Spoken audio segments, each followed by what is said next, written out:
Il est 20h42. Ma fille vient de s'endormir.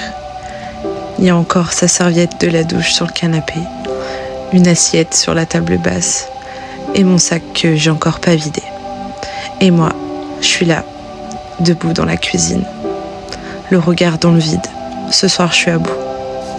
Est-ce que tu connais cette sensation ? Quand tu fais tout, que tu tiens tout, que tu portes sans relâche, et qu'un soir ça lâche.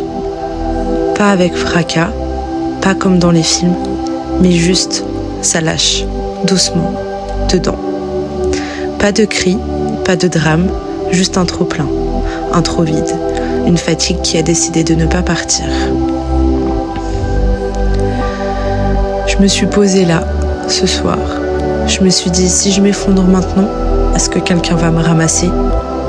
Et la vérité, c'est que non, personne ne viendra ce soir. Parce que je suis la personne sur qui tout repose. Et que ce soir, cette personne, elle a besoin de rien faire, de juste être. Être fatiguée, être vulnérable, être humaine. Pas une héroïne, pas une super maman, juste moi. Je me souviens d'un soir en particulier, ma fille avait fait une crise parce qu'elle ne voulait pas mettre son pyjama.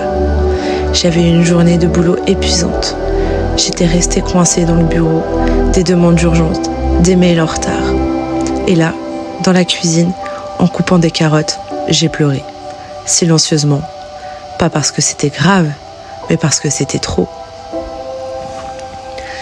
Et le pire, c'est qu'on se sent coupable d'être fatigué, coupable de ne pas sourire tout le temps, coupable de ne pas dire « merci la vie » quand on a juste envie de crier dans un coussin. Mais ce soir, j'ai envie de dire un truc à moi-même, et à toi aussi peut-être. Tu as le droit d'être à bout, tu as le droit de poser les armes, tu as le droit de ne pas y arriver tous les soirs. Être solo ne veut pas dire être seul à tout jamais. Être debout ne veut pas dire être droite sans jamais flancher. On peut être forte et fragile, organisée et débordée, présente et absente de soi-même parfois.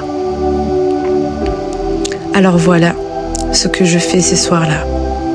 Je ne range pas, je ne réponds pas, je ne cherche pas à faire mieux. Je me fais une tisane, je mets une musique douce et je m'autorise à respirer. Rien que ça. Parfois je me parle à moi-même, je me dis « tu fais de ton mieux » et ton mieux suffit. Je me le répète comme un mantra, parce que les pensées sont parfois plus dures que la réalité. Et toi, est-ce que ça t'arrive aussi ? Est-ce qu'il y a des soirs où toi aussi tu t'écroules ? Tu peux m'écrire, je te lirai. Et peut-être dans un prochain épisode, je lirai ton message, anonymement ou pas.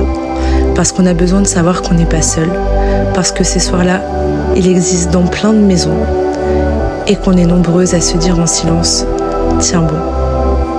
Merci d'avoir écouté Être solo et debout.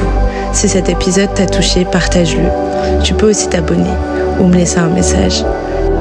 Et surtout, ce soir, pense à toi, juste à toi.